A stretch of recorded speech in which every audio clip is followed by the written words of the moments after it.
Assalamualaikum warahmatullahi wabarakatuh. Saya Wina Desrianti dengan NIM 3221065 akan melanjutkan materi selanjutnya yaitu yang cara-cara melakukan penaksiran.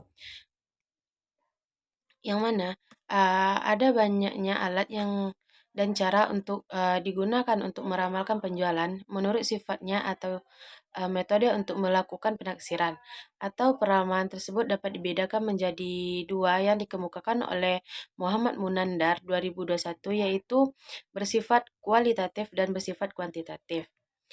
Eh, yang mana penjelasannya bersifat kualitatif ini merupakan cara penaksiran yang menitik beratkan pada pendapat seseorang.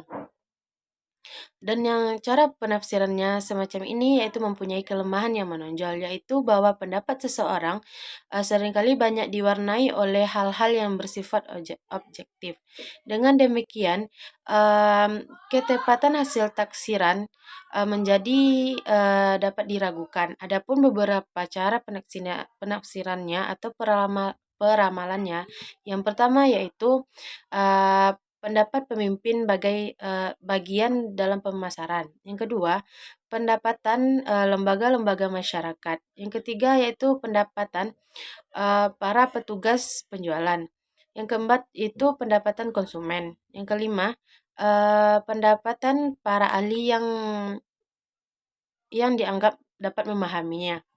Yang selanjutnya itu bersifat kuantitatif, yang mana merupakan cara penafsiran yang menitik beratkan pada perhitungan-perhitungan angka yang menggunakan metode atau menggunakan metode statistik. Dengan menggunakan cara peralaman atau penaksiran yang kuantitatif semacam ini diharapkan dapat menghasilkan sebuah unsur-unsur atau subjek oleh seseorang sehingga hasil taksirannya dapat subjektif seseorang sehingga hasil taksirannya dapat lebih dipertanggungjawabkan. Namun cara ini mengandung kelemahan yang pertama yaitu adanya hal-hal yang tidak dapat diukur secara kuantitatif seperti halnya selera konsumen, kebiasaan konsumen, tingkat pendidikan, dan cara berpikir masyarakat. Bagaimanapun struktur individu yang berada dan lain sebagainya. Yang pertama yaitu cara mendasarkan daripada data historis dari suatu variabel itu saja. Yang pertama yaitu metode tren bebas. Pada dasarnya semua metode tren menggunakan prinsip yang sama, yaitu berusaha mengganti atau merubah garis patah-patah dalam grafik yang dibentuk oleh data historis menjadi garis yang lebih teratur bentuknya. Yang kedua yaitu metode tren setengah rata. Metode ini garis lurus yang dibuat sebagai pengganti garis patah-patah yang dibentuk dari data-data historis tersebut. Yang ketiga yaitu metode trend moment, yang mana metode ini menggunakan cara perhitungan statistik dan matematika tertentu. Yang keempat itu metode kuadratik. Metode ini adalah metode yang digunakan untuk membentuk garis lengkung atau non-linear. Yang kelima itu metode trend last square, yaitu hanya merupakan penyederhanaan mempermudah atau metode trend moment sehingga mempermudah perhitungannya.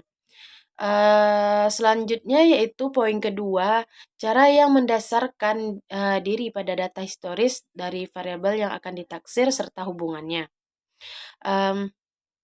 Dengan data historis dari variabel lain yang digunakan mempunyai pengaruh yang cukup kuat terhadap perkembang variabel yang akan ditaksirkan tersebut.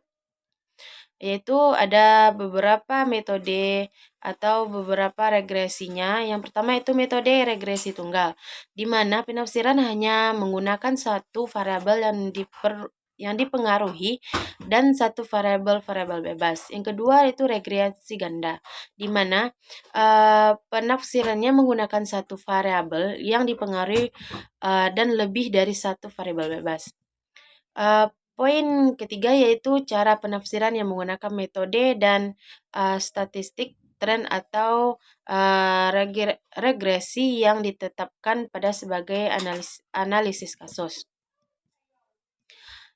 Selanjutnya yaitu bentuk anggaran perusahaan.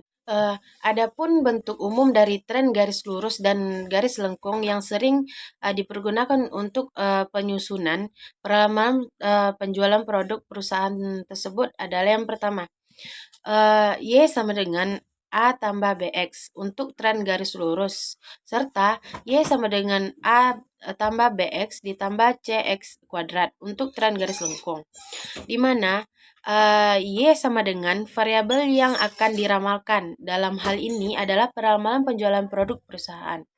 A sama dengan konstanta yang akan menunjukkan besarnya harga Y apabila X sama dengan 0. B. Variabel per X, yaitu menunjukkan besarnya perubahan nilai Y dan setiap perubahan satu unit X.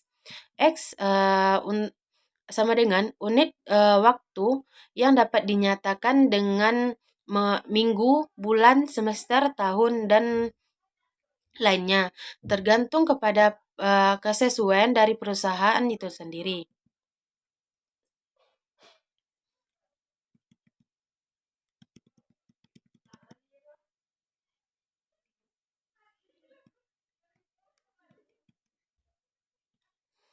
Yang mana studi kasusnya yaitu PT Cahaya Cemerlang Abadi adalah perusahaan yang bergerak di bidang bola lampu.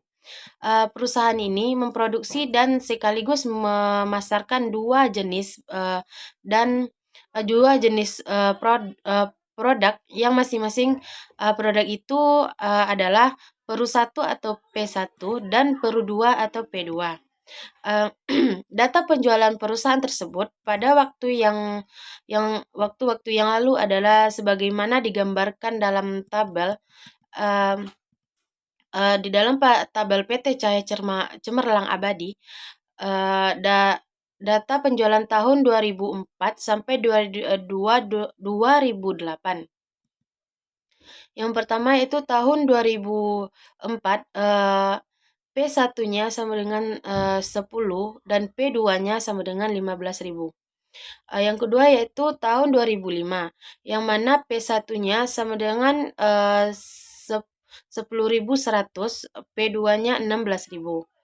Yang ketiga itu pada tahun 2006, P1-nya 10.200 dan P2-nya sama dengan 17.000. Yang keempat pada tahun 2007, 10.300 dan P2-nya sama dengan 18.000. Pada tahun 2008, 10.500 dan P2-nya 19.000.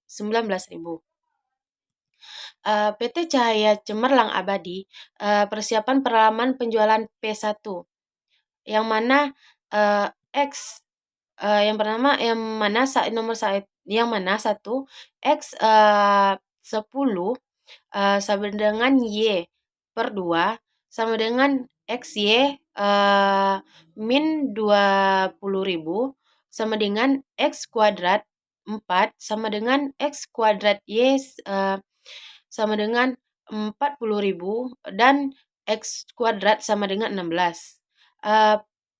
Yang kedua itu 10.100 yang Y sama dengan min 1 dan XY sama dengan min 10.100 dan X kuadrat sama dengan 1. X kuadrat Y sama dengan 10.100 dan X kuadrat sama dengan 1. Yang ketiga itu 1.200 X.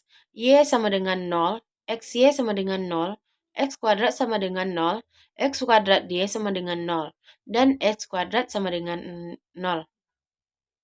Yang keempat yaitu X-nya 10.300 dan Y sama dengan 1, dan XY-nya 10.300 dan X kuadrat sama dengan 1.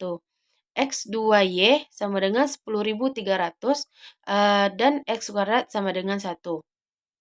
Yang kelima yaitu 10.500 Y2 XY sama dengan 2000, X kuadrat sama dengan 4, X 2Y sama dengan 42.000, X kuadrat sama dengan 16, yang mana elemennya X 51.100.000, 51.100, dan Y sama dengan 0, dan XY sama dengan 1.200, dan X kuadrat sama dengan 10.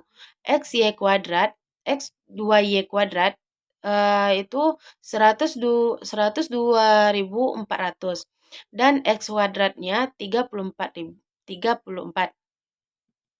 Yang mana tren garis lurusnya Y sama dengan A tambah BX, A sama dengan elemen Y per N. A sama dengan 51.100 per 5. A sama dengan 10.220, B sama dengan 120. Y sama dengan 10.220 ditambah 120X. B sama dengan elemen XY per elemen X2, B sama dengan 1.200 per 10. Dan peramalan P untuk tahun 2009, X sama dengan 3, Y 2009 sama dengan 10.220 ditambah 120 per 4. Selanjutnya, Y 2009 sama dengan 10.220 ditambah 120 per 3. Y 2009 sama dengan 10.220 ditambah 360. Y 2009 sama dengan 10.580. Yang mana peramalan P1 untuk tahun 2010, X sama dengan 4, yaitu Y 2010 sama dengan 10.220 ditambah 120 per 4. Selanjutnya itu Y 2010 sama dengan 10.220 ditambah 360 sama dengan 10.700. Yang mana selanjutnya itu tren garis lengkungnya. Y sama dengan A ditambah BX ditambah CX 2. Elemen Y sama dengan NA ditambah C elemen X2. 51.000 sama dengan 5A ditambah 10C. Elemen XY ditambah B elemen X2. 1.200 sama dengan 10B. Elemen X2Y sama dengan A elemen X2 ditambah C elemen X4. 102.400 sama dengan 10A ditambah 34C. Dan persamaan 1 dan 3, yang mana 51.000 sama dengan 5A ditambah 34C, yaitu 102.220 sama dengan 10A ditambah 20C. 102.400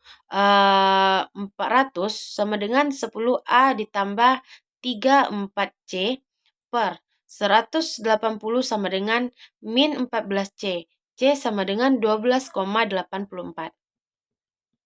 51 rupiah sama dengan 5A ditambah 10C.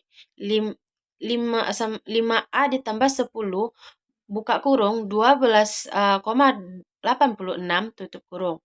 5A sama dengan 51.000 dikali 128 per 6. 5A sama dengan 50.971,4. A sama dengan 10.194,28. Y sama dengan 10.194,28 ditambah 120X ditambah 12.086X2.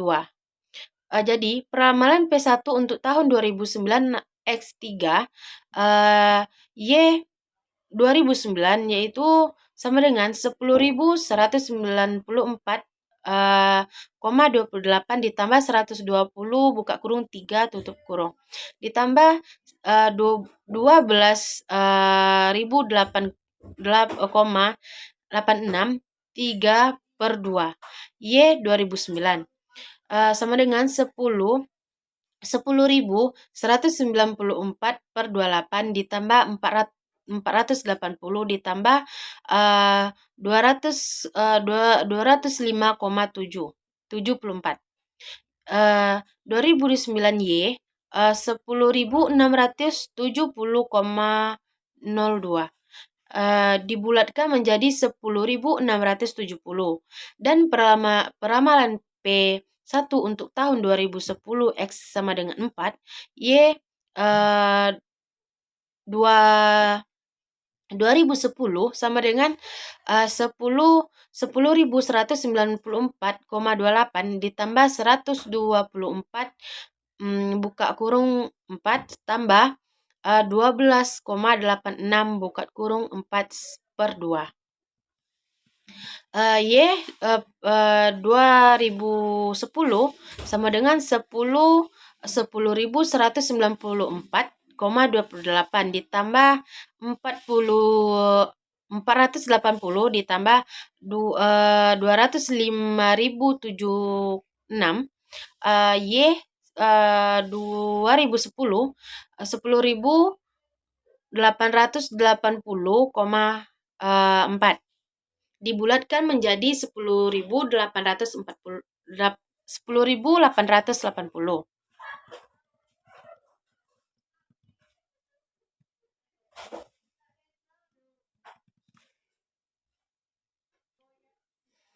Selanjutnya yaitu bentuk anggaran penjualan, yang mana bentuk anggaran penjualan ini tidak ada suatu bentuk standar yang harus dipergunakan oleh perusahaan jika akan menyusun budget penjualan.